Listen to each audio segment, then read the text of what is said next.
bateko balantzea eginaz, Gaiako klasterreko enpresek 5.624 milioi euroko fakturazioa lortu zuten, hasierako aurreikuspena gaindituz. Eta esportazioari dagokionez, 6,2ko igoera izan zuten. Enplegua ere hasi egin zen, 3% inguru.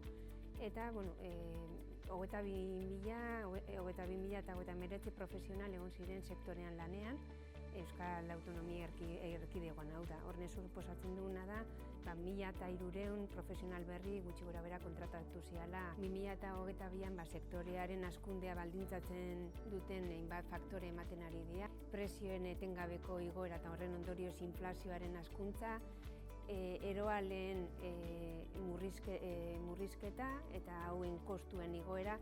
Beraz, egoera oso ziurgabetasunezko egoera bada, baina hala eta guztiz ere hazkunde aurreikuspenak dauzkagu sektorean.